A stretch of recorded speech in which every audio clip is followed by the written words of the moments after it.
Assalamualaikum warahmatullahi wabarakatuh. Kembali lagi bersama saya Pipit Oktaviani sebagai staf legal dari Lembaga Bantuan Trading yang didukung oleh PT Pelatihan Profit Internasional. Oke, di sini saya akan menjelaskan mengenai Indra Kents yang baru-baru ini pakai baju tahanan dan sudah ditetapkan jadi tersangka. Pasti kalian udah nggak asing dong dengan nama Indra Kents atau Indra Kusuma. Dia itu influencer sekaligus afiliator dari salah satu aplikasi binary option. Indra Kents ditetapkan menjadi tersangka kasus investasi bodong di salah satu aplikasi binary option usai dilakukan gelar perkara kasus tersebut. Diketahui Indra Kents diperiksa selama kurang lebih 7 jam oleh penyidik dan telah melakukan penangkapan serta penahanan terhadap Indra Kents. Polri juga turut menyita barang bukti berupa transfer dan akun YouTube milik Indra Kents. Lalu dari mana sih sumber kekayaan yang dimiliki oleh Indra Kents? Dilansir dari detik.com, setidaknya ada 6 sumber kekayaan yang dimiliki oleh Indra Kents sebagai berikut. Yang pertama, yaitu kursus trading. Indra Kents memiliki website kursus pendidikan yang mengajarkan orang untuk belajar trading. Situs ini dihadirkan untuk mengajarkan trading bagi para pemula. Agensi kreatif yang ia dirikan dengan menawarkan berbagai jasa seperti videografi, terus fotografi, web design, terus hingga production host. Terus juga yang ketiga, marketplace dan ekspedisi. Tak hanya memiliki website edukasi, Indra Kents juga merintis marketplace untuk shopping dan retail yang bernama Depatu, di mana marketplace ini menawarkan kemudahan pelayanan bagi penjual dan pembeli agar saling terhubung. Yang keempat ada bar, yaitu Red Wolf Indonesia. Crazy Rich Indra Kents akrab dengan dunia malam. Ia juga melihat adanya peluang bisnis tentang kehidupan malam. Indra Kents akhirnya membuka bisnis bar. Terus yang kelima nih, ada kuliner. Seperti pada Crazy Rich Muda Indonesia umumnya, Indra Kents juga mempunyai bisnis kuliner seperti kafe hingga kuliner berupa hidangan olahan mie dan menawarkan berbagai minuman, kopi, serta juga makanan kekinian yang banyak disukai anak generasi milenial. Yang keenam ada Bitcoin. Mengutip dari detik.com, ada juga Bitcoin yang dikerjakan Indra Kents saat awal karirnya. Digarap pada tahun 2018, proyek kripto ini sudah tercatat dan masuk dalam listing di bursa luar negeri. Bitcoin baru muncul di Indonesia pada tahun 2021. Tadi penjelasan mengenai sumber kekayaan yang Indra Kents miliki. Selanjutnya, kenapa sih kok Indra Kents bisa menjadi tahanan dan terancam 20 tahun penjara? Karena Indra Kents merupakan salah satu afiliator dari salah satu aplikasi binary option.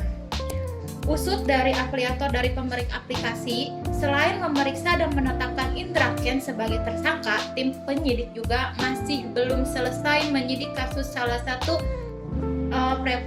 platform binary option ini. Polri tidak menjelaskan mengenai identitas orang tersebut, tapi Polri hanya menegaskan bahwa orang itu adalah seorang influencer.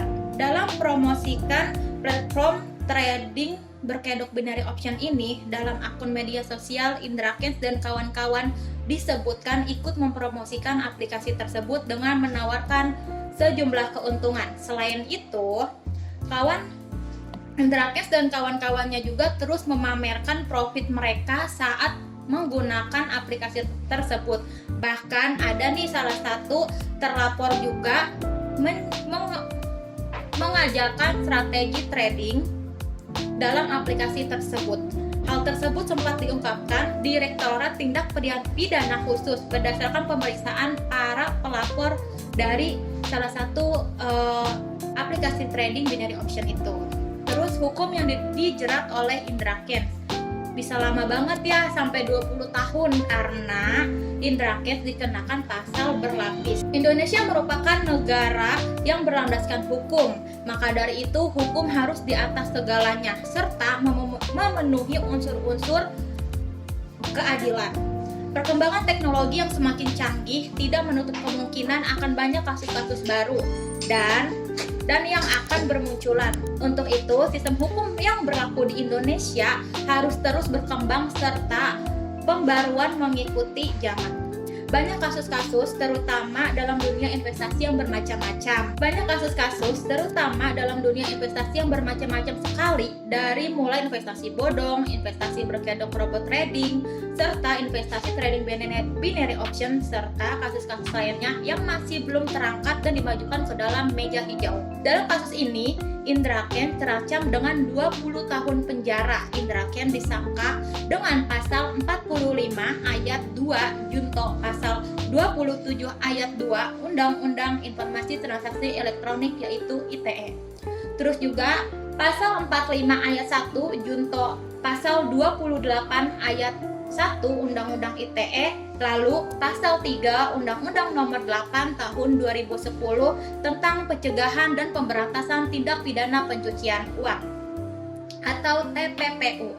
Ada juga pasal 5 Undang-Undang Nomor 8 Tahun 2010 tentang pencegahan dan pemberantasan TPPU.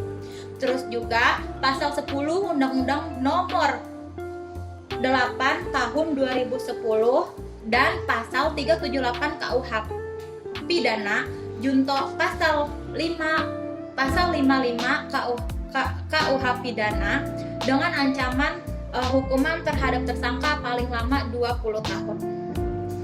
Oke, adapun solusi yang kami berikan kepada masyarakat khususnya para trader.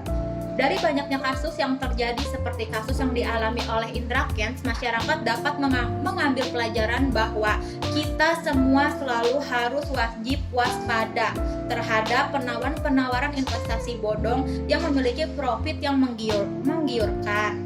Jangan mudah terhasut dengan tipu daya dan muslihat dari para oknum ini yang menawarkan iming-iming keuntungan yang besar dan tidak ada resiko. Ingat, perlu diketahui setiap kali kita ingin memulai investasi dengan modal yang besar pasti akan memiliki resiko juga.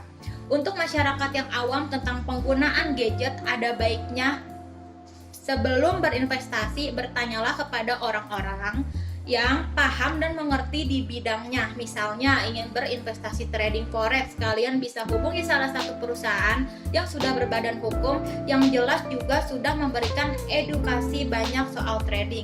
Dengan perkembangan zaman yang serba digital ini, mungkin masyarakat sudah tidak asing lagi dengan menggunakan gadget. Segala apapun aktivitas manusia hampir banyak dibantu oleh gadget. Pastikan sebelum berinvestasi, masyarakat dapat mengecek terlebih dahulu melalui website Bapepti, broker mana saja yang legal dan sudah diatur secara resmi oleh Bapepti. Jangan lupa juga bagi perusahaan yang masih asing atau belum terkenal, silakan cek legalitasnya serta profil tentang perusahaan tersebut karena tidak sedikit orang terjebak dalam memilih perusahaan mana yang sudah terregulasi serta sudah terdaftar ke dalam Bapepti. Oke, cukup sekian penjelasan mengenai kasus dari Indra Kents. Semoga bermanfaat dan menjadi pelajaran bagi kita semua. Dan sekali lagi ya, jangan berinvestasi dengan iming-iming keuntungan besar, apalagi pengiklannya adalah influencer terkenal. Belajar dari pengalaman yang sudah kita lihat dari kasus Indra Kents serta influencer lainnya. Terima kasih. Wassalamualaikum warahmatullahi wabarakatuh.